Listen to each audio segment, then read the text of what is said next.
Eufrosina Cruz Mendoza es una mujer zapoteca originaria de Santa María Quegolani, municipio de la Sierra Sur del estado de Oaxaca. Desde su pueblo en 2007 emprendió una lucha por el reconocimiento pleno a los derechos políticos de las mujeres, cuando le negaron el derecho a participar en las elecciones para la presidencia municipal por el sistema de usos y costumbres, todo por el simple hecho de ser mujer. Su constante trabajo la llevó a ser la primera mujer presidenta del Congreso de Oaxaca. Eufrosina Cruz es contadora pública por la Universidad Autónoma Benito Juárez de Oaxaca y maestra en ciencia política por la Universidad Popular Autónoma del Estado de Puebla. Del 2012 a 2015 fue diputada federal y presidió la Comisión de Pueblos Indígenas, donde en un hecho histórico logró modificar la Constitución para que en el artículo 2 se reconociera el derecho de las mujeres indígenas del país al voto activo y pasivo. El camino de Eufrosina ha pasado desde las aulas rurales, donde fue instructora comunitaria, hasta hacer oír su voz en numerosos escenarios junto a personalidades como Michelle Obama y Malala Yousafzai. A nivel nacional ha sido distinguida con el Premio Nacional de la Juventud en el año 2007. Ha sido considerada dentro de las 50 personas que mueven a México por CNN Expansión. El Centro Mexicano para la Filantropía le otorgó el reconocimiento Compromiso con los Demás. Ha sido reconocida como uno de los 300 líderes mexicanos. La revista Forbes México la ha incluido 2 veces como una de las 100 mujeres más poderosas del país. A nivel internacional, representó a nuestro país en la Conferencia Mundial sobre los Pueblos Indígenas 2014 con sede en Nueva York, en el marco de la Asamblea General de la Organización de las Naciones Unidas. La ONU la ha reconocido como una de las 100 mujeres más poderosas del mundo. Ha sido panelista en el Foro Internacional Women's True North y Women's Forum México. El 10 de octubre del 2022, Grupo Salinas y Camino de la Libertad le otorgaron el premio Una Vida por la Libertad, reconociendo su larga lucha y trayectoria, lo que la convirtió en la primera persona mexicana en recibirlo.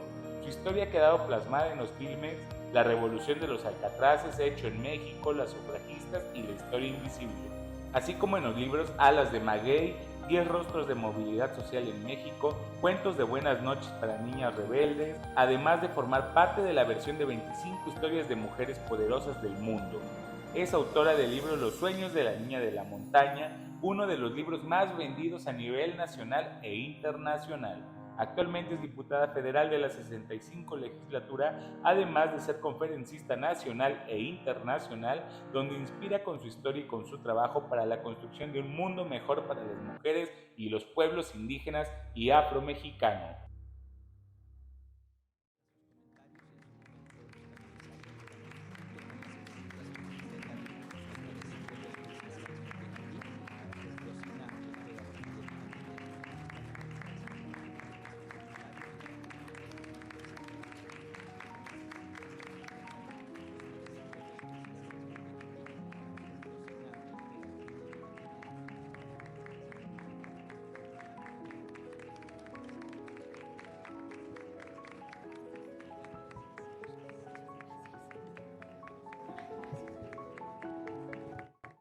Ya se encuentra aquí con nosotros, con nosotras, la maestra Cruz, después de haber abordado el tráfico complejo de la Ciudad de México, de Santa Fe y de este presente que estamos viviendo actualmente con la construcción del segundo puente, con las obras constituyentes. Bienvenida, bienvenida a nuestra queridísima Eufrosina. Gracias por estar aquí con nosotros. Tuvimos oportunidad ya de disfrutar de un breve video en el cual se ha contemplado tu semblanza, una asomada a tu trayectoria personal, profesional, política, disfrutar. Bienvenidas, bienvenidos todos, todas, todes a este encuentro con nuestra maestra Eufrosina Cruz, nuestra querida Eufrosina. Me voy a permitir muy brevemente, para no restar más tiempo a la voz de Eufrosina, presentar brevemente a las personas que se encuentran conmigo en este estrado. Les voy a invitar a que reservemos los aplausos para el final, para darles la bienvenida a todos de manera conjunta. Se encuentran con nosotros la doctora Aletia Alfonso García, directora de la División de Humanidades y Comunicación, el doctor Fernando de la Fuente, el director del Departamento de Reflexión Interdisciplinaria, la doctora Mónica Chávez Aviña, coordinadora del programa de reflexión universitaria, y me gustaría también añadir que el hecho de que Fernanda esté aquí se debe también al trabajo de muchas personas que han participado para que se pueda concretar la presencia con nosotros, y me gustaría resaltar el nombre de algunos y algunas de ellas que han participado de manera especial. Entre ellas, Gabriela Rendón, Vilma Fabián, Alejandra Díaz, Óscar García, Marina Santillán, Nazaria Chávez, María Antonieta González, Laurelena Martínez y Talía Luján. Para todos ellos, para todas ellas, les invito a que les agradezcamos a través de un aplauso.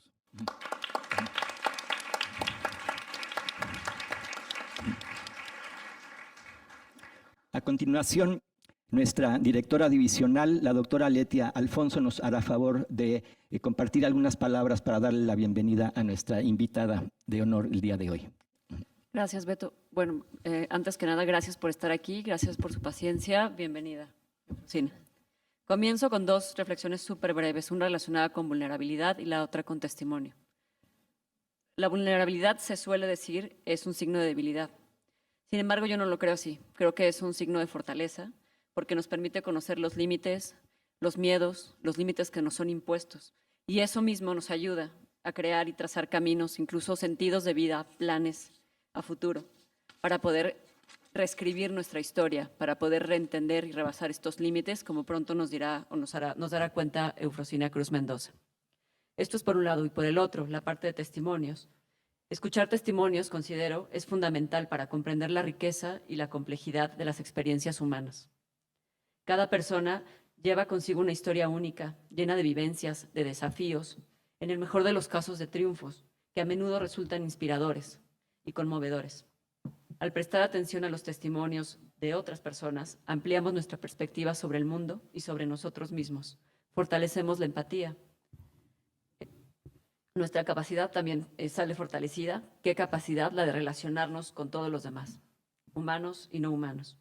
Escuchar testimonios nos permite aprender de estas lecciones de vida que los demás nos están brindando. Y nos da también la oportunidad de reconocer que hay diferentes voces y hay diferentes realidades en el mismo territorio que ocupamos. Hoy, los sueños de la niña de la montaña enriquecerán nuestros oídos, permitirán entender que se puede reescribir la historia, como bien lo comentaba el doctor de la Fuente antes de iniciar, no sin sacrificios. Y piensen ustedes que reescribir la historia les da más sentido, les da un otro sentido a aquello que están viviendo y experimentando, y al mismo tiempo, para cerrar con lo que comencé, nos hace replantear las vulnerabilidades que asumimos que tenemos. Así que sin más, bienvenida otra vez Eufrosina, y muchas gracias a todos ustedes, todas ustedes por estar acá.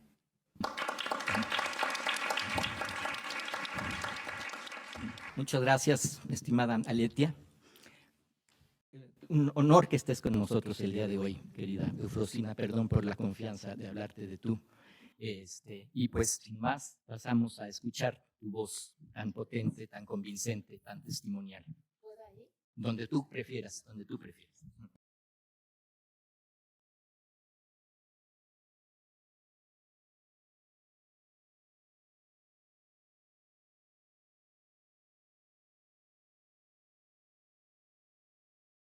Dios grande de la doa pues en subsonstes en lode. Y ustedes dirán tan temprano que chingado dije, va.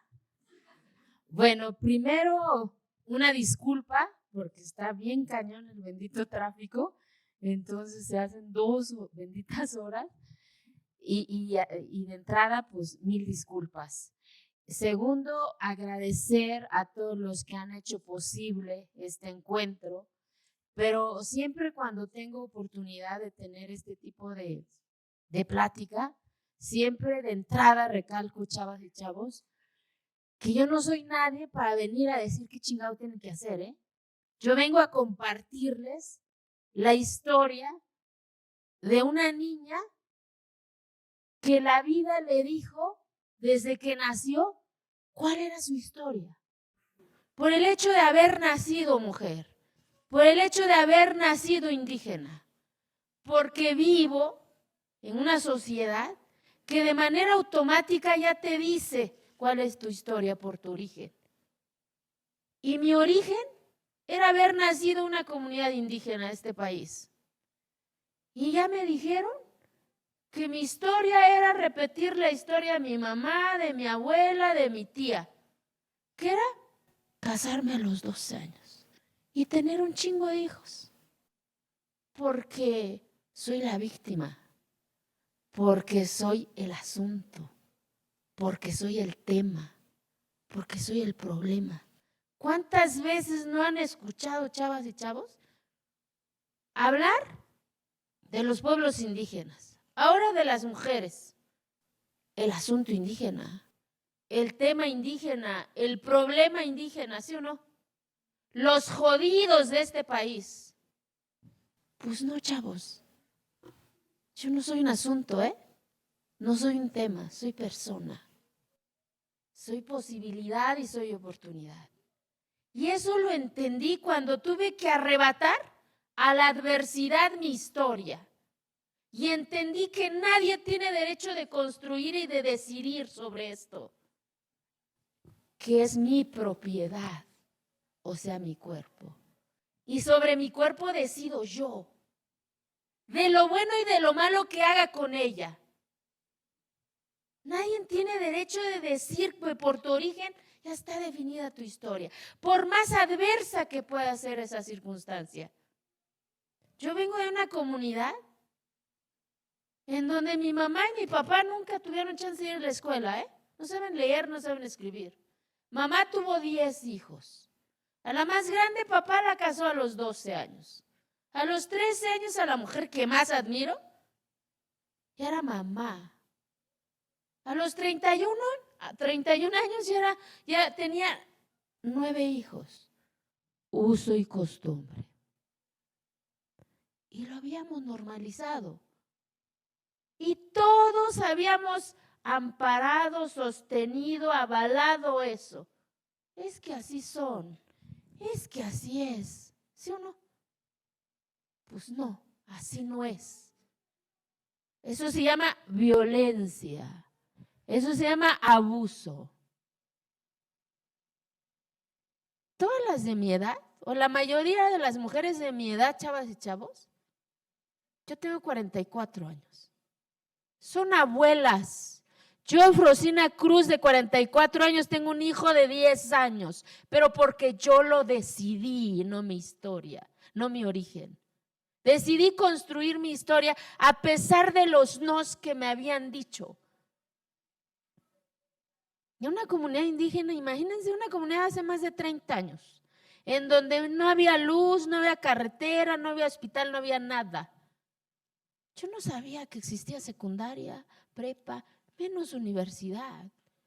Oportunidades que de manera automática ustedes tienen y no han dimensionado de esas oportunidades que tienen. Y de repente nos quejamos que el pinche iPhone no lo tienen en la mano de lo que salió hoy, ¿sí o no? Y otros hemos tenido que arrebatar esas oportunidades a la adversidad. En esa invisibilidad yo pensaba que mi historia era la de mi mamá y la de mi abuela, porque no conocía otras posibilidades, más que ver a mi mamá todos los días levantarse a las 3 y ser la última en dormir. Atender a mis hermanos, servir a mis hermanos. Yo nunca pude jugar con una pinche muñeca. Mi primera muñeca me la regalaron a mis 30 años. Yo jugaba con la masa, ir a traer leño en el pinche burro. Esa era mi realidad. Y de repente en esa invisibilidad, ¿saben qué? Del por qué estoy aquí con ustedes, de que descubrí que también tengo derecho de soñar, de aspirar, de oler bonito, de decir, ¿por qué mi maestro se baña todos los días y yo no? ¿Por qué mi maestro se da en una cama y yo no? ¿Por qué mi maestro huele bonito? Porque pues en el pueblo si bien te bañabas una vez a la semana y ya chingaste. Pues yo no conocía que así había perfume, desodorante, nada de esas cosas, ¿sabes? Y no responsabilizo ni a mi mamá ni a mi papá, responsabilizo a eso que se llama circunstancia, a eso que se llama desigualdad, a eso que se llama pobreza. Y no la pobreza de la mirada de lo que nos habían dicho, ¿saben? Porque cuando hablan de los pueblos indígenas, vuelvo y repito, los jodidos, los pobres, el asunto, el problema. Y yo no soy eso. Somos posibilidad y somos oportunidad. Lo que se nos ha vulnerado son nuestros derechos. Pero no somos vulnerables porque no nos falta un tornillo, Nos falta oportunidad. Nos falta posibilidad. Nos falta que nos vean con los ojos correctos. Que todos los que estamos aquí, nadie es igual, Todos somos diferentes. Que este país reentienda que en este país sabemos 68 idiomas diferentes al español. Porque luego me preguntan, ¿qué dialecto hablas? Ah, chingao, yo no hablo ningún dialecto. Yo hablo un idioma que se llama zapoteco, de la cual me siento orgullosa de hablarlo, de defenderlo y de gritarlo, ¿sabe? Porque eso no me hace ni más ni menos. Soy mexicana, soy persona. Y es lo que hoy trato de gritar en este libro que se llama Los sueños de la niña en la montaña. De que reaprendamos a vernos con los ojos correctos. Y yo no soy víctima. Yo no soy la jodida de este país, Cuando me hablan, es que son pobres. ¿De qué pobreza me estás hablando? ¿Bajo tu mirada? Si no has llorado por mí, si no has caminado por mí, si no has tragado el polvo que yo he tragado. Yo hablo de otra pobreza, no la pobreza de la panza, Yo hablo de la pobreza de la mente. Con el poder de la palabra, porque el poder de la palabra te da el poder de cuestionar. El poder de la palabra te da el poder de exigir. Entonces, cuando llega mi maestro Joaquín, porque este libro también es un homenaje a las maestras y a los maestros de mi país, esos maestros que tenían que caminar más de 12 horas, me llevó la palabra sueño, aspiración, de enseñarme que había otros colores y otros olores, de decir, wow, el cuarto de mi maestro es el más bonito que mis ojos están viviendo. Y de descubrirme yo, Eufrosina, a mis 8 años, que yo podía jugar, que yo podía gritar, derechos que de manera automática muchos de ustedes ya tienen y no lo han dimensionado, chavos. Y otros hemos tenido que arrebatar hasta nuestro espacio para sentarnos en una silla. Porque nos habían dicho que las niñas teníamos que sentarnos en el piso, agacharnos. Y obedecer y obedecer. Pues no. Y eso sucede en cualquier estrato social, Es que tú eres la niña, es que tú tienes que estar aquí, es que cómo vas a estudiar esa carrera, eso es para hombres. Y nos lo hemos creído, Pues no. Estamos listas y puestos para construir nuestra propia historia. Pero cuánta adversidad y cuánto dolor conlleva construir tu historia cuando todos te dicen no. Tu propio entorno y el entorno exterior. Cuando tú ya sabes que a los 12 años alguien va a llegar por ti y te vas a convertir en mujer sin tener la conciencia. Y la sociedad te diga, es la costumbre, es que así es, resígnate. Pues no. Y cuando fui descubriendo y nace el hambre de decir, ¿por qué yo tengo que servir a mis hermanos si también tienen manos? ¿Por qué yo no puedo ir al espacio público? ¿Porque soy mujer? Y cuando mi maestro Joaquín me dio mi primera canica y descubrir que soy chingona para la canica, dije, wow. Y descubrir que yo pueda reírme, cerrar mis oídos y escuchar mi propia voz, porque en esa invisibilidad cerrada para atender y atender, eres invisible. ¿Cómo carambas vas a ser visible para la sociedad si eres invisible para tu propia familia? uso y costumbre. Y entonces entendí, chavos, que para poder construir y hoy estar con ustedes tenía yo que partir mi corazón en dos. La mitad de mi corazón está allá en mi montaña, donde está mi madre, donde está toda mi historia. Y la otra está aquí con ustedes. Y para eso tuve que salir de mi pueblo a mis 12 años, sin hablar el español. Y por eso hablo chingadazos, porque a chingadazos aprendí el español, pero me vale, ¿saben? Porque yo ya entendía este país. Ahora le toca a este país entenderme a mí, vernos con los ojos correctos, ni más ni menos. Que no soy víctima, que no soy grupos vulnerables. Porque desde la política pública también, desde la escuela también, nos dicen grupos vulnerables. Y les dan una lista de grupos vulnerables.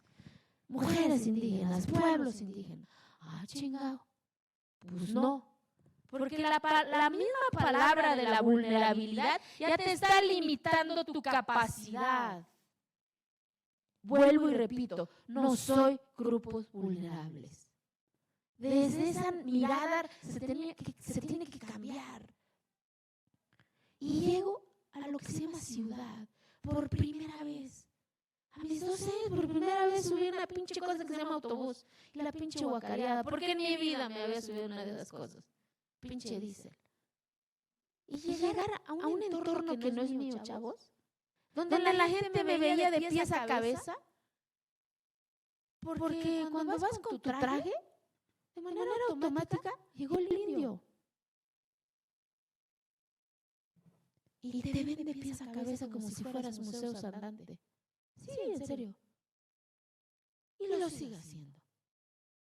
Y yo no entendía esas miradas, chavos. Iba con mi papá. Para mí ese día mi mamá me puso mi mejor vestidito. Y me puso mi ropita en una cajita porque yo no conocía mochila. Y llegar, yo soy de montaña, hace un chingo de frío en mi pueblo. Llegar a una ciudad donde hace un pinche calor, pues el cuerpo de mi padre ya había sudado.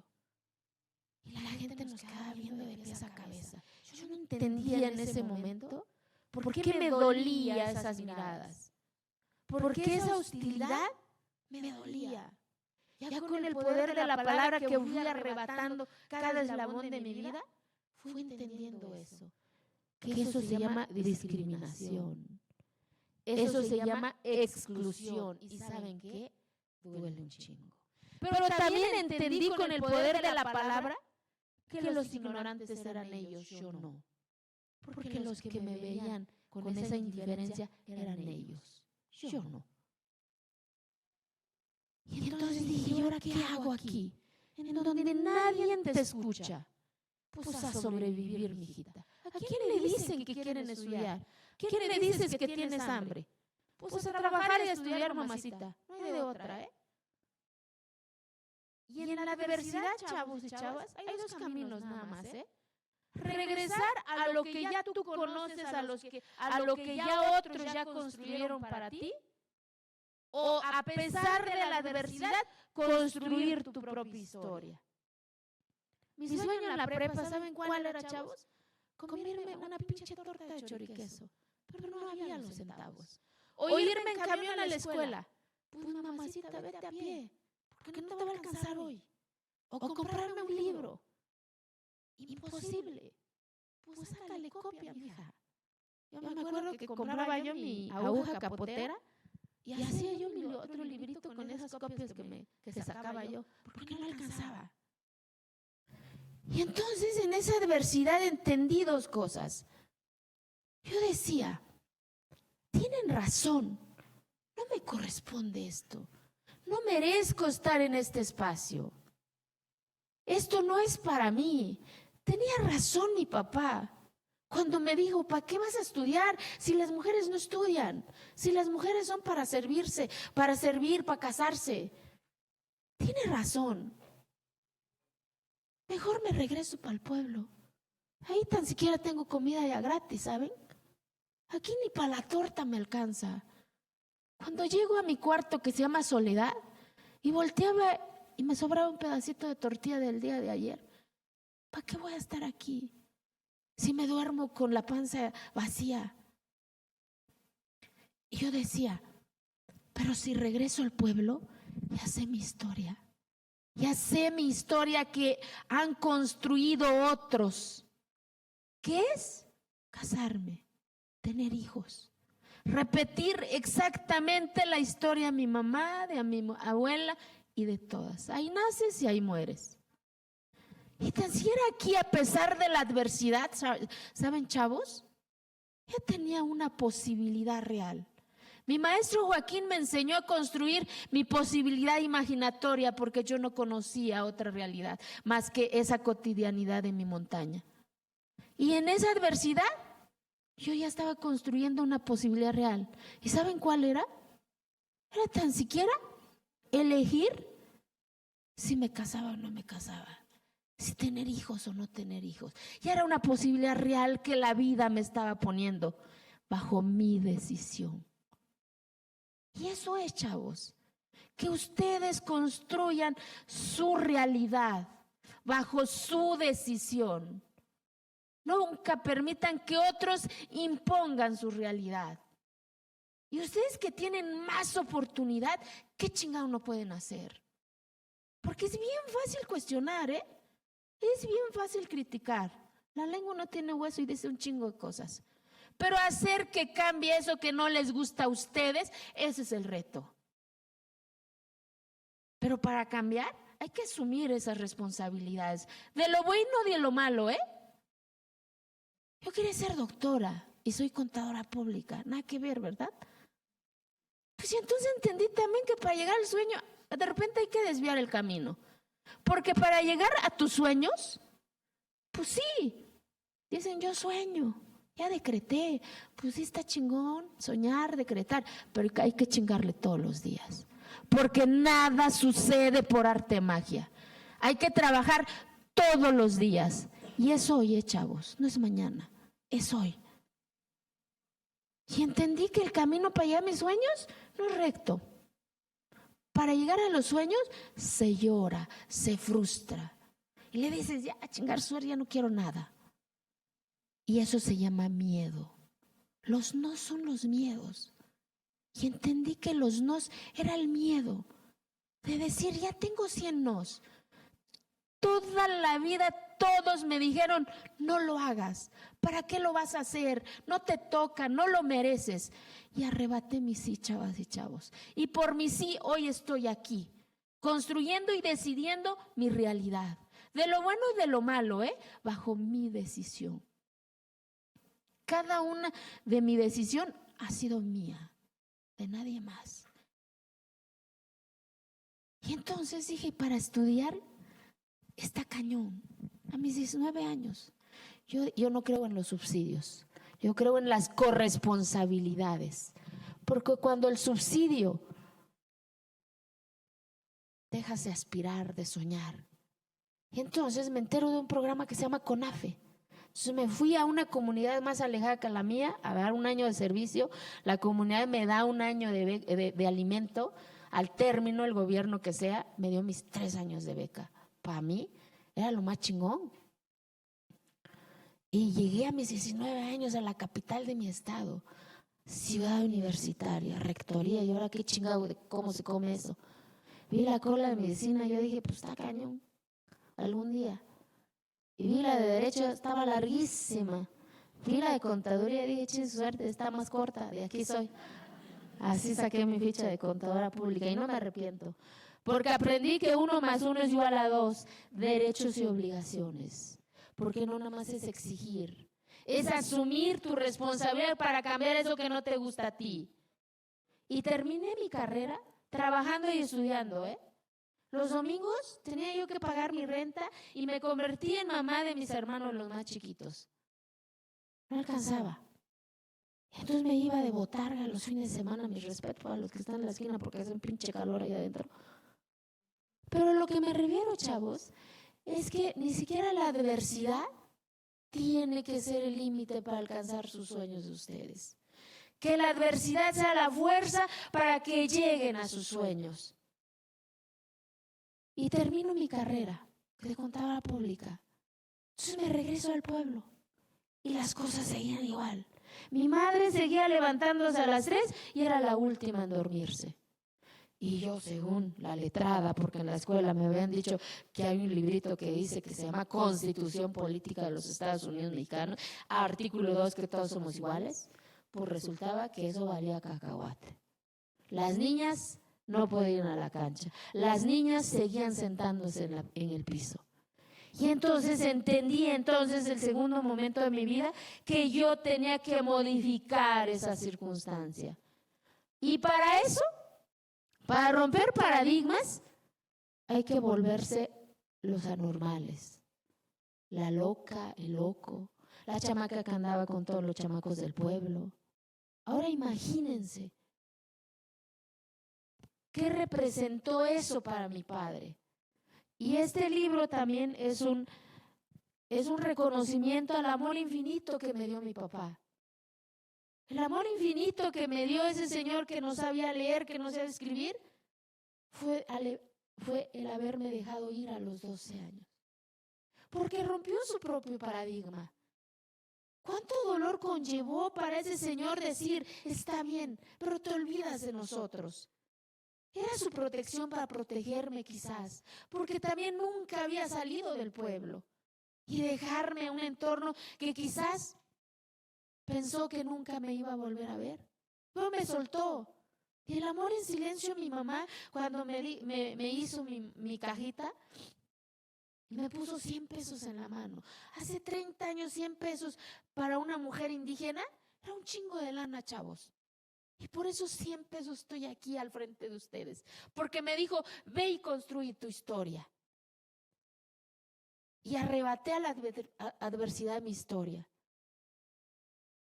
Y de ahí empecé a cambiar la cotidianidad de mi pueblo. A volverme la loca, la chamaca que andaba con los chamacos. Pero cuánto dolor conlleva eso.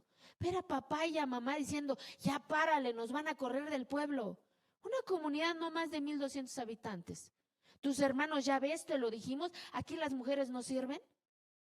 O las mujeres diciendo, cuidado, te vas a agüitar, aquí estamos contigo. En 2007, a la chamaca se le ocurre querer ser presidenta del pueblo. Hace 15 años en este país, jóvenes, la palabra mujer no existía en los municipios indígenas. O sea, no existíamos para este país. Éramos invisibles. Y entonces entendí que yo tenía que gritarlo al mundo, a pesar de lo que significaba eso. Ya con el poder de la palabra te da poder también. De decir, yo no hago responsable a los hombres de mi pueblo, porque nadie sabe leer ni escribir. Hago responsable a los que no nos han nombrado, a las instituciones, a la política. Por eso estoy en la política de este país, porque entendí que yo tenía derecho de arrebatar un espacio ahí. En 2007 no me dejaron ser presidente de mi pueblo. Y había de dos caminos otra vez. Dejarlo ahí y decir, ¿saben qué? Ahí la dejamos.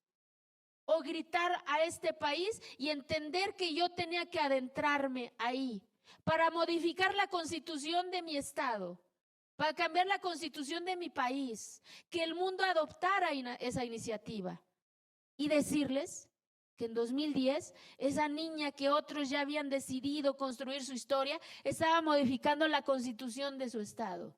En 2014 esa niña estaba modificando la constitución de su país. En 2014 esa niña estaba representando a su país en Naciones Unidas. Y ver que el mundo estaba adoptando esa iniciativa es lo más chingón que me ha pasado.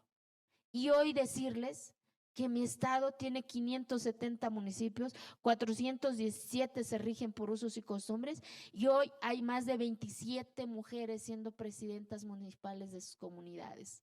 Hoy hay más de 79 síndicas municipales, hay 1,179 regidoras.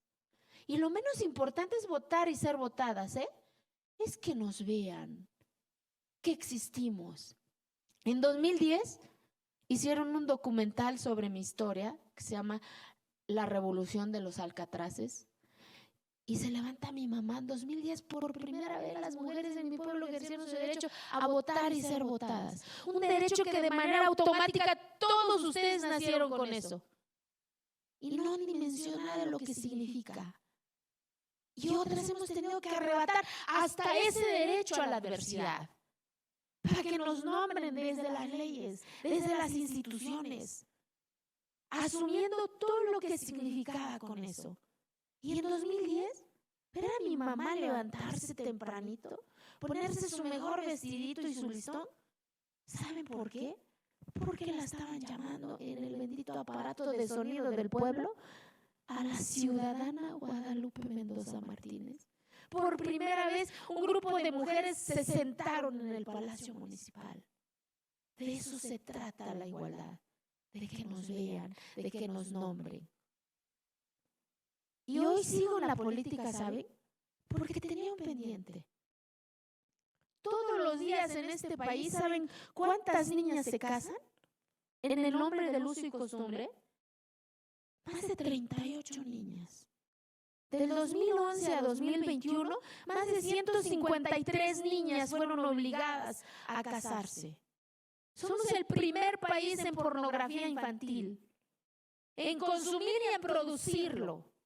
Naciones Unidas dice que México le da el 70% de esa industria al mundo. ¿Y quién lo grita? ¿Quién habla de eso? Lo hemos dejado a la política. Es que la política es responsable. Es que son los mismos. De seguro pensaron, va a venir una pinche diputada de ver de qué chingamos va a hablar, ¿no? Es momento de participar en la vida pública de este país. ¿Por qué se espantan de la vida pública? Porque eso le conviene a la clase política, que la ciudadanía no participe. Del partido que sea, derecha e izquierda. Las causas son las causas. Y entonces tenía que nombrarse que México se convirtiera en el primer país en América Latina en tipificar los matrimonios infantiles o equiparable en delito grave. Y hoy compartirles que en abril de este año ya se publicó en el periódico oficial de la Federación que México reconoce un nuevo delito grave, que son los matrimonios infantiles o equiparables. Así que, pero no basta que se convierta en ley, Ahora nos toca a todas y a todos hacer que eso ya no suceda. Y para eso nos necesitamos todas y todos. Para eso sirven estos instrumentos. O en la trinchera que estén, pero hay que hacer que las cosas sucedan. Hay que provocar las cosas para que sucedan. Si no, vuelvo y repito, nadie lo hará por ustedes. Nadie va a soñar por ustedes. Nadie va a llorar por ustedes. Nadie va a decir por ustedes, este es el camino. Ustedes tienen que hacer y provocar y llegar a su meta. Por más adversa que pueda ser esa circunstancia. Nunca imaginé, chavos y chavos, que esa niña, que cuando tenía un chingo de piojo, mamá le ponía un chingo de fulidol y se caía el piojo chingón, por si acaso, que un día iba a tener su propio libro y que sea uno de los libros más vendidos de su país. Ya va por la 9ª reimpresión el libro. Así que muchas gracias a todas y a todos. Si Eufrosina Cruz Mendoza pudo construir su propia historia, ustedes que tienen todas las posibilidades, qué chingado no pueden hacer. Así que muchas gracias, que Dios me las bendiga a todas y a todos. Muchas gracias.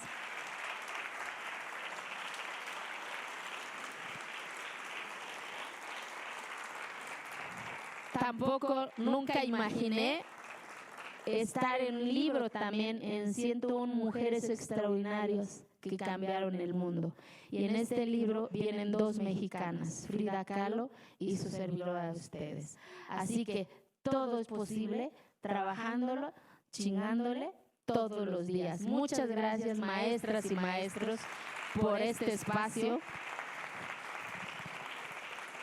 Por este espacio de diálogo y quiero leerles un pedacito del libro para que los que quieran el libro, ahí está, muchachos, que además todas las regalías del libro va por una fundación, así que pues tiene doble objetivo el libro. Dice, realidad en construcción.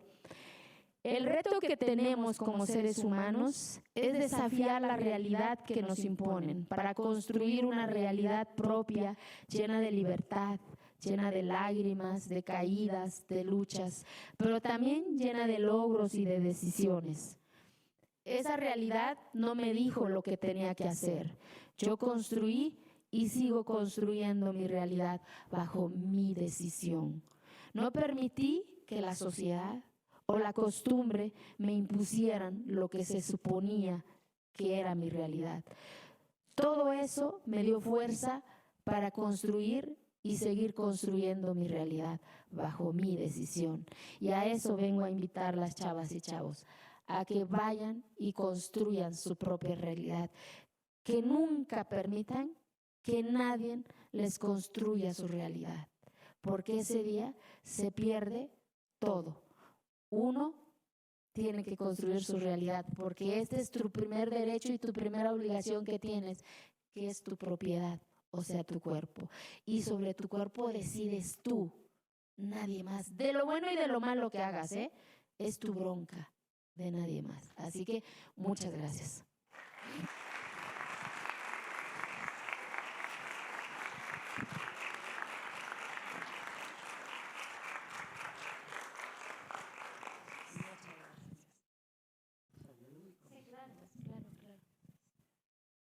Muchísimas gracias por estas palabras tan contundentes ante las cuales es imposible que permanezcamos inmunes e insensibles. A todos, a todas nos ha resonado interiormente y estamos seguramente con muchos palpitares, los cuales les invito a que transformemos en comentarios, en preguntas, en que dialoguemos en este momento con Eufrosina, que tiene esta disposición de platicar ahora con nosotros, con nosotras, con nosotres. Quienes estamos aquí presencialmente lo podemos hacer a través del micrófono con mis compañeros, con mis compañeras. Quienes se encuentran siguiéndonos a distancia, parece ser que no se puede identificar con claridad. Voy a repetir la forma en la que pueden ustedes comentar y preguntar a la distancia. Pueden escribir en internet slido.com, slido.com, y una vez que ingresan, poner el número de acceso a la pantalla. En la pantalla 36623220. 36623220. Nosotros estaremos recibiendo sus comentarios y sus preguntas y los canalizaremos también a Eufrosina. Pues adelante, ¿quién quisiera comentar, preguntar? Bueno, Eufrosina, muchísimas gracias por aceptar la invitación, por estar aquí, por enriquecernos y abrirnos también la mente con tus palabras. Y quise investigar una palabra que no sé si la voy a pronunciar bien. Esquiche peliti vedu. No sé si es... Sí. Y mi pregunta es, ¿qué considera? Es que cuando te escuchaba pensaba, ¿de qué madera está hecha Eufrosina? ¿Qué te hizo, a diferencia a lo mejor de otras mujeres de tu comunidad que han seguido los usos y costumbres, qué te hizo cuestionarte? ¿Qué te hizo saber que tenías otras posibilidades? ¿Qué consideras cuál es ese núcleo de energía y de empuje y de motivación? Esa es mi pregunta. Yo creo que...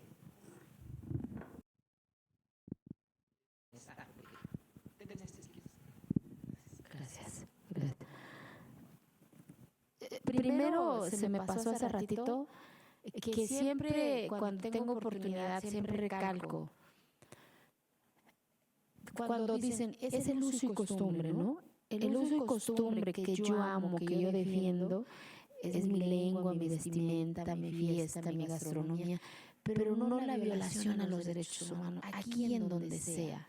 Eso lo tengo bien claro. Segundo, yo creo que también tuvo que ver mucho mi hermano, mi hermano que se murió a los 17 años, porque me sacaba de esa cotidianidad, me llevaba a pasear en el pueblo, digamos, y mi hermano se me fue a los 17 años porque no tuvo mis papás cómo llevarlo al hospital. Y mi maestro, ese maestro que yo no entendía porque era un maestro bien diferente a los otros maestros que estaban en el pueblo, porque me permitía entrar a ver y a tener esa curiosidad en su mundo de él y de permitirme gritar, ser niña. Y ya de grande descubrí que mi maestro era gay. Por eso creo amaba la libertad, porque era diferente a los hombres de mi comunidad, ¿no? Entonces creo que fueron las dos personas que me hicieron también a las niñas de la comunidad. Y luego, pues también es un tema también que naces siendo rebelde, pues. O sea, mi papá me decía que era rojo, yo decía que era verde. Y cuando me ponían a hacer tortilla, yo decía, ¿cómo chingado le hago para que se acabe la pinche masa? Porque era la cubetota, ¿no?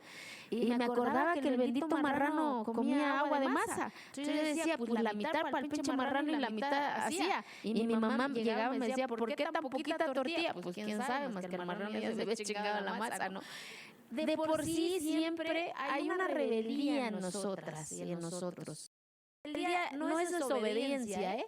Rebeldía es una rebeldía con causa y responsabilidad. Si llevas tu rebeldía con causa y responsabilidad, encuentras tu camino, en serio. Yo fui rebelde desde que nací, pero tenía yo bien claro que yo quería con esa rebeldía construir mi propia historia y un día oler como mi maestro sin negar mi identidad, un día dormirme en una cama como mi maestro, que no es malo dormir un petate, siempre y cuando tú lo decidas y no tu origen, ¿no? Entonces creo que eso me dio la fuerza, pero todos los que estamos aquí tenemos un poco de rebeldía en nosotros, nada más que el ese no nos hace detener, y el no significa el qué dirán, el estás loca, ¿cómo crees? No hagas eso, las chamacas del pueblo no hacen eso, entiende. Y yo me acuerdo que me escapaba cuando yo iba en la prepa y iba en las vacaciones del pueblo y había fiesta del pueblo, me escapaba en la otra puerta, me iba a los bailes y la chinga que me daba mi papá, pero ya lo bailado ya no, nadie me lo quitaba, ¿no? Entonces iba descubriendo con esa rebeldía las mieles de la libertad, si quiere, pero cuidando hasta dónde está el límite, porque si yo permitía otra cosa, ya valió cacahuate y le daba la razón a lo que papá pensaba, que yo iba a regresar con un montón de chamacos, que no iba yo a saber quién iba a ser el papá, porque esa es la expectativa también de papá para nosotras las niñas, ¿no?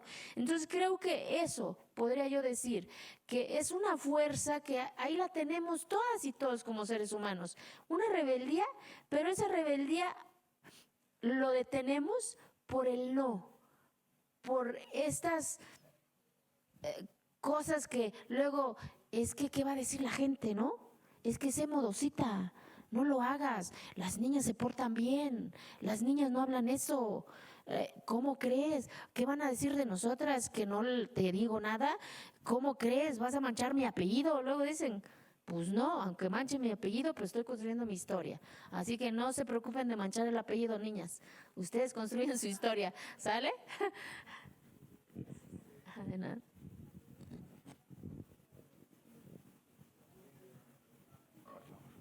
Pues muchas gracias, Eufrosina, por venir. La verdad es que estoy muy contenta de escucharte siempre y de que nos compartas tu historia. Y recalcaste algo muy importante, esta parte de frustración, de miedo. Muchas veces creemos que las cosas pasan rápido o quisiéramos que así pasaran. ¿Qué consejos nos darías para que cuando estemos en esos momentos de miedo, de frustración, de ya no puedo más, pues continuar, seguir con estos sueños a pesar de esa adversidad? Precisamente sobre esa adversidad hay que tomar la fuerza, porque imagínate, para mí siempre fue los nos, en toda mi etapa de mi vida, en la secu, en la prepa, en la universidad, encontrar mi primer trabajo, imagínense. Soy Eufrosina Cruz, mi papá es Domingo y mi mamá es Lupita. ¿Quién Chicago los conoce? Vivo en una sociedad que dicen que es por palanca para encontrar trabajo. Imagínense, ahora encontré mi primer trabajo, donde nadie me conocía. Y entonces entendí, metí mis papeles en todas las pinches dependencias, ¿eh? Entonces me decían, vente en 15 días, vente un mes. Y entonces ese 15 días para mí era tercer día, era segundo día. Hasta que uno dijo, ya, denle a ver qué cosa es esta niña, ¿saben? Pero es de resistencia, no es de que caiga la suerte. Hay que provocar que la suerte caiga. Y es estar, con el perdón de la palabra, chinguele, chinguele. Porque nadie te va a voltear si no gritas, si no cuestionas y sobre todo si no lo nombras. ¿Qué cosa quieres?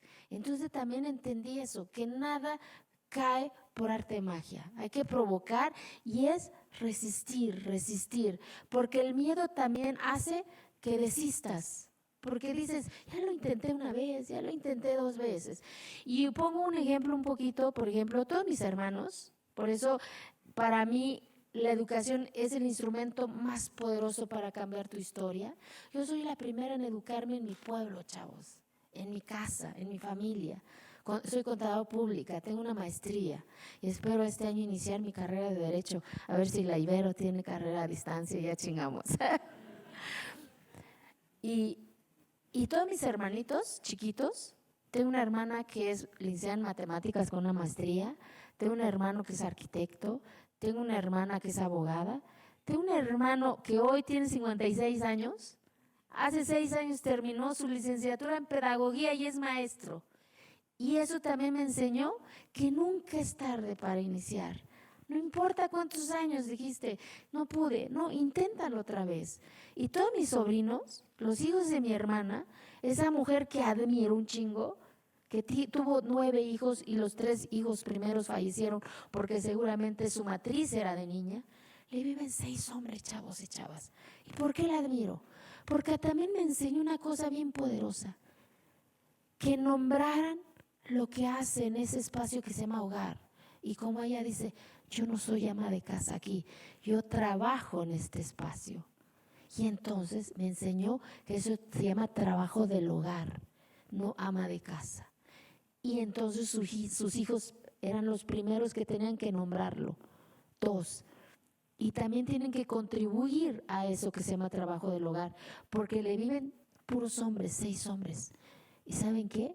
Como ella dice, si no se planchan, si no se cocinan, es por huevones, porque tienen manos para hacerlo. Y una mujer que le arrebataron todo. Y que después de haber parido 9 hijos, se fue a ligarse y dijo, ya no quiero más. Convirtiéndose en la primera mujer en ligarse en el pueblo. Imagínense, cuando la costumbre era lo que te mande Dios. Pues Dios no te va a mantener 11, 15 chamacos. Y todos mis sobrinos hoy, uno es médico, él es el médico del pueblo. Otro es ingeniero industrial, vende mezcal, exporta mezcal por si a algunos se les ofrece. Otro es licenciado en administración de empresas. Otro es veterinario. Otro es criminólogo. Otro es cantante operístico, vive en Suiza, habla 6 idiomas. A lo que me refiero es que una semillita que cambie eso que se llama desigualdad, se los juro, todo cambia. Y hoy en mi pueblo ya hay mujeres formando parte del cabildo. Si me lo hubieran preguntado hace 15 años, yo les hubiera dicho, no sé si mis ojos van a alcanzar para verlo. Y hoy las niñas ya juegan básquetbol, fútbol, canicas, lo que ellas quieran. Entonces, ¿qué te puedo decir? Por más lejana que veas ese sueño y dices, está cañón, no me toca, no es mi mundo o no pertenezco ahí les pertenece a los que tienen oportunidad, dinero, etcétera, etcétera, mejor no lo intento. Entonces eso es miedo. Entonces entendí que el miedo siempre está, toda la vida está el miedo, está aquí con nosotros. Depende de ti cómo conviertes ese miedo, en decir, ¿te chingas o te quedas? Y vamos juntos, ¿no? Entonces aprendí también, y en el libro lo hablo, que mi mejor aliado es mi miedo. Lo convertí en mi mejor fortaleza, porque el miedo siempre está en cualquier decisión que tome uno como ser humano, porque el miedo es la incertidumbre. Y la vida en sí misma es una incertidumbre, ¿no? Pero siempre hay que intentar y provocar que la incertidumbre se vuelva certeza, pero depende de nosotras y de nosotros. Bueno, primero que nada te quiero agradecer por la plática del día de hoy y quería preguntarte que cuál sería el mensaje que te gustaría dejarle a esta comunidad universitaria para que tu labor del día de hoy, esta plática que estás teniendo con nosotros, no solo se quede en palabras, sino que nosotros también tomemos acciones, y cuáles serían las que te gustarían. ¿Qué les diría yo hoy a todas y a todos? Que vayan y provoquen y construyan su realidad. Que nadie tiene derecho de decidir sobre su realidad, porque es su realidad de ustedes. En sí misma es la vida misma de ustedes. Y sobre la vida es su decisión. Por más adversa, por más dolorosa, por más nos que encuentren en el camino, está en ustedes construir el sí. Vuelvo y repito, yo tuve 100 nos. Todo el mundo siempre me dijo no, se los juro. Mi mamá, mi papá, mi realidad, el exterior, todos me decían, ¿cómo vas a terminar la prepa? Ahora, ¿qué piensas estudiar? No, pues medicina. No, pues contadora. Pues a ver si lo logras. Es que la renta cuesta caro allá en la ciudad y te vas a ir a Oaxaca. ¿Y con quién vas a vivir? ¿Y qué vas a hacer? Y entonces entra toda la incertidumbre. Dices, sí tienen razón. ¿Cómo llego? En mi vida había yo conocido la capital de mi estado a mis 19 años y llegué. En mi vida me había parado una cosa que se llama ciudad universitaria y llegué. En mi vida me habían dicho cómo se saca la pinche ficha y saqué la ficha. En mi vida había hecho el Ceneval para entrar a la universidad y pasé. En mi vida me habían dicho cómo se hace el bendito examen y salí con 9.7 en la universidad. En mi vida me habían dicho cómo era ser presidenta del Congreso de mi Oaxaca y ser la primera mujer presidenta y fue presidenta del Congreso de Oaxaca. En mi vida me habían dicho cómo se reforma la Constitución y logré la reforma a la Constitución de mi país y de mi estado. En mi vida me habían dicho cómo se llega en Nueva York sin hablar inglés, ¿eh? Yo no hablo inglés, hablo zapoteco y español. Y llegué. En mi vida me habían dicho cómo se llega a Nepal, representar a América Latina. Y llegué a Nepal. Sin hablar nepalí, sin hablar árabe. Y llegué y me escucharon. En mi vida me habían dicho cómo se llega a Madrid, a Ámsterdam, a Holanda. Y llegué sin hablar el español. Ni siquiera el lenguaje ha sido el límite para llegar a los sueños. Cuando dicen, es que no sé hablar inglés, es que no sé, pues imagínense llegar a Nepal. Dices, ¿dónde queda eso? Y dicen, no, tienes que volar a Houston, de Houston a Qatar y no manches, ya no la pinche seña y esto y lo otro. Y llegué. Y tenía yo que pagar el impuesto en Nepal, me acuerdo. Y ahora qué chingado les voy a decir, me dicen, no puede pasar porque tiene que pagar impuesto antes. Y yo nada más con seña y esto, y pasé y pagué el bendito impuesto. Entonces, que no sea el límite de la adversidad para construir sus sueños de ustedes. Bueno, muchas gracias otra vez por estar aquí y quisiera preguntar algo más personal. ¿Cuál crees que fue el error significativo o la debilidad que definió o fue el parteaguas de tu historia? ¿Cómo? No escuché bien. Que ¿cuál fue o cuál crees que haya sido el error o la debilidad propia que fue el parteaguas de tu historia? No, yo no lo podría hacer así porque los errores, todos cometemos errores. Yo he tenido más errores que certezas, dijeran.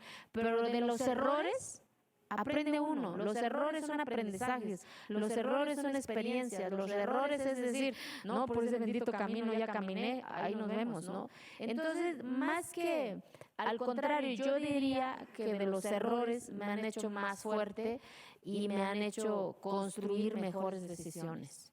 Entonces, pero los errores se valen, ¿eh? porque son tus errores, que es lo más bonito también de la conciencia y de la libertad, porque es tu error y de nadie más. No le echas la culpa al que está. Le dices, chinga su suerte, la regué, pues, ya ni modos. Pues hay que apachiguar y no cometer el otro, pero es tu error. Hasta en eso se disfruta cuando no naces con esa libertad, jóvenes. Hasta en los errores se disfruta, de verdad, porque es tuyo, pues ya ni modos, pero se disfruta. Así que disfruten también sus errores. Eso no los errores no son fracasos, que nunca les digan también eso.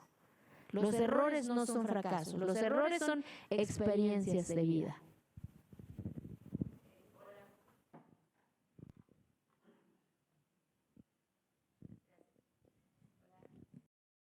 Bueno, yo me encargo de un poco de recopilar las preguntas y las preguntas que están en las redes de las personas que nos acompañan a distancia.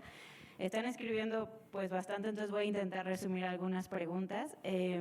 Una serie de preguntas van en torno a ¿cómo crees tú que la sociedad, de las personas que viven en la ciudad, desde una perspectiva patriarcal, aquí dijeron un joven hombre blanco y privilegiado, ¿cómo crees que puede aportar a las causas necesarias para apoyar a las comunidades indígenas o para lograr una sociedad más empática? Unas preguntas van en esa línea, otras preguntas van para ver si los movimientos feministas han llegado a las comunidades en la montaña, en Oaxaca, las comunidades más apartadas de la ciudad. Bueno, impresionante plática, gracias por estar aquí. Y otra pregunta es sobre política. Si piensas que hay alguno de los candidatos con los cuales tú puedas tener alguna afinidad o que puedas... Es conciencia de todas, y de todas. Voten por quien quieran, chingada, pero voten, ¿vale? Bueno, primero el tema de hombre blanco privilegiado, desde ahí mismo yo creo, Frosina, es discriminación también, ¿saben? Si no reaprendamos a dialogar también entre todas y todos, reentender que en este país que se llama México, habemos de todos los colores y olores, chaparros, güeros, afros, saben que aquí hay más de 3 millones de mujeres y hombres que se sienten orgullosas y orgullosos de decir, soy negra. Entonces, yo creo que también tenemos que cambiar ese chip de decir, hombre blanco privilegiado. No, somos mexicanas y mexicanos. Fíjense, chavos, mi sueño nunca fue ir a Estados Unidos o ir a otro país.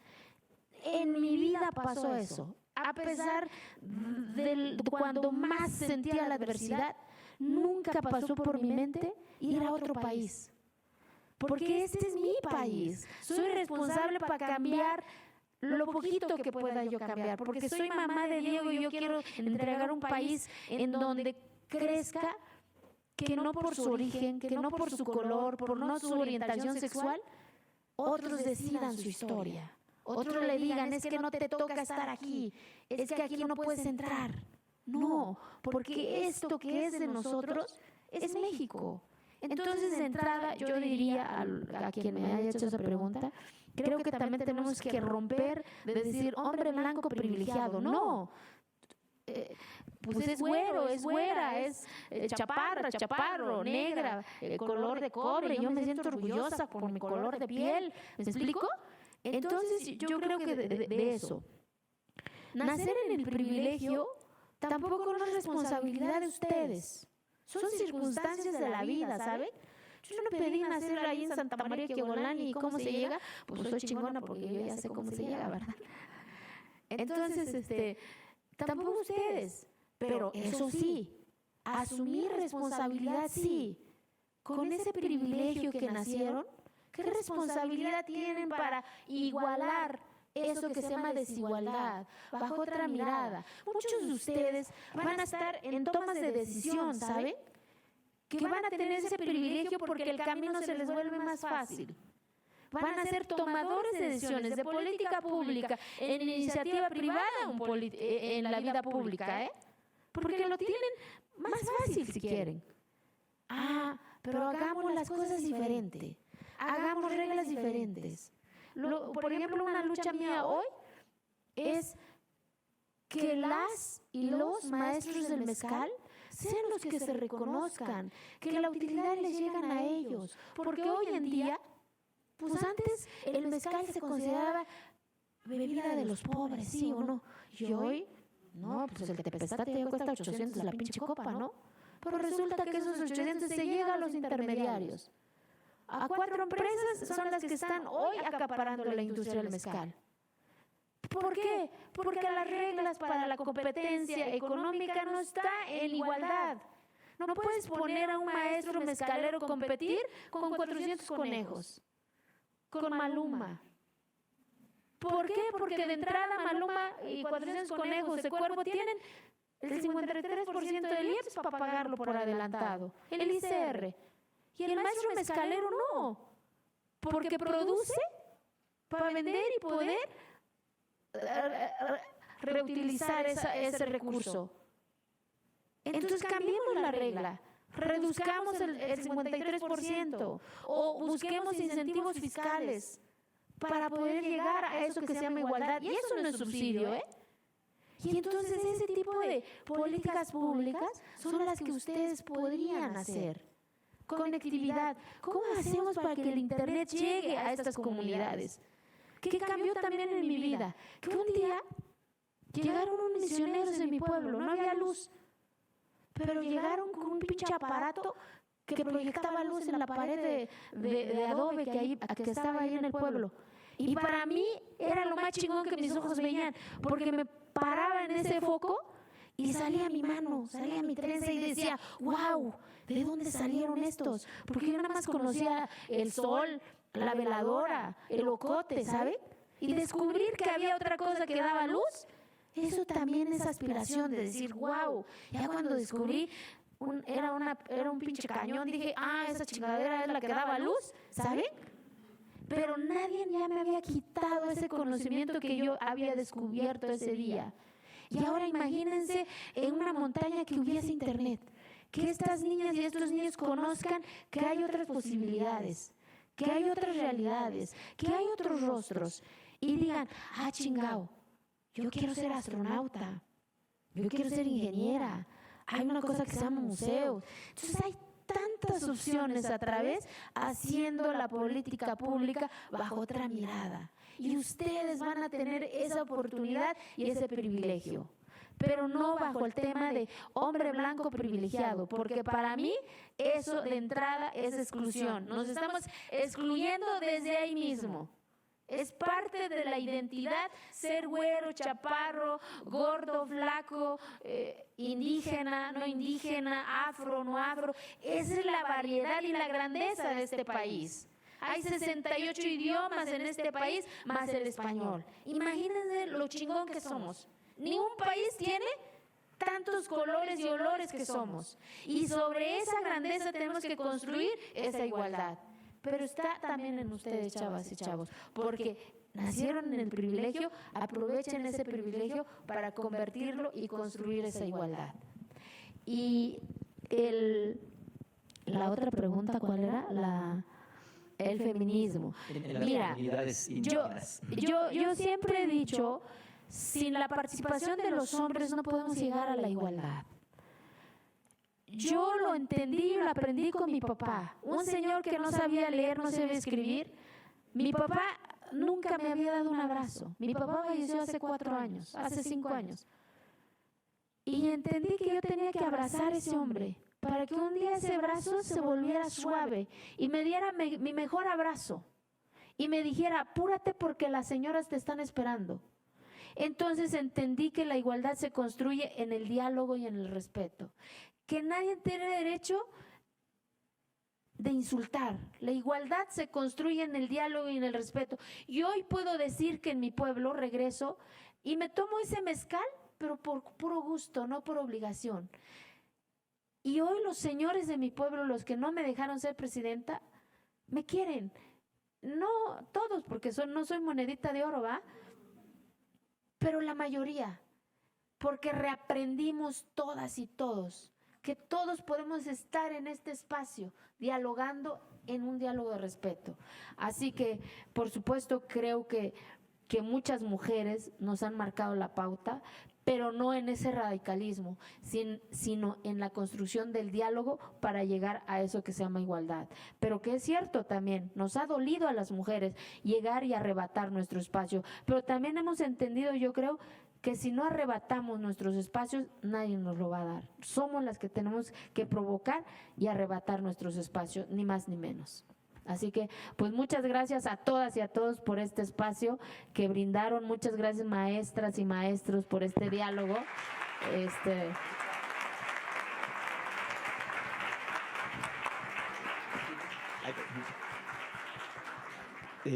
Quedan muchas preguntas. Les invitamos a que estas inquietudes que están presentes, a ver, esto que acabas de decir. Me lo pueden mandar, me pueden seguir en mis redes sociales porque tengo Instagram, Facebook, Twitter, dijeron los chavos y las chavas, y ¿qué dicen? Y la que soporte o algo así, ¿no? Entonces, es Eufrosina Cruz. Así que todas las preguntas, dudas, sugerencias, o quieren conocer la montaña, quieren hacer un servicio social, con mucho gusto, ¿sales? Muchas gracias. Y llevémoslo a nuestro proceder, a nuestra acción, no nos quedemos simplemente con la reflexión, sepamos traducirlo en hechos, en actividades. Les invitamos a que permanezcan ya para llevar a cabo el cierre y el agradecimiento a la maestra Cruz por su presencia el día de hoy con nosotros, con nosotras. Bueno, quisiera para terminar en esta mañana, quisiera darle las gracias a Eufrosina, muchísimas gracias. Esta charla que está cocinada, claro, con ideas, pero sobre todo con experiencias de vida. Que esta situación, que estas experiencias toquen nuestros corazones, nos permitan hacer un alto en el camino y llenarnos de entusiasmo. ¿Y qué es vivir entusiasmados? Pues vivir llenos de Dios. Entusiasmados significa eso, vivir llenos de Dios para los demás, para las demás. Gracias. Eufrosina quiere decir alegría. Muchísimas gracias a todos, a todas por su asistencia. Que tengan una buena mañana. Buen día.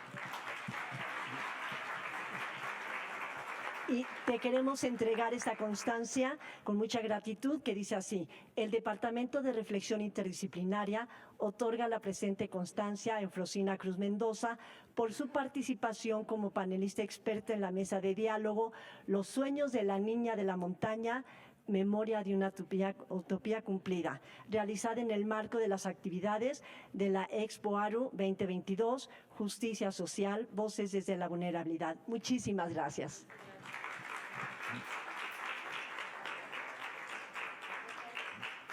Muchísimas gracias, Eufrosina. Esta es tu casa. Bienvenida. Muchas gracias por estar con nosotros, con nosotras. Les recordamos que a la entrada se puede adquirir el libro de Eufrosina para seguir disfrutando de su palabra. De manera simbólica le entregamos también pues este pin de la universidad, de manera de identidad de la Eufrosina con nosotros, con nosotras. Muchas gracias, Eufrosina.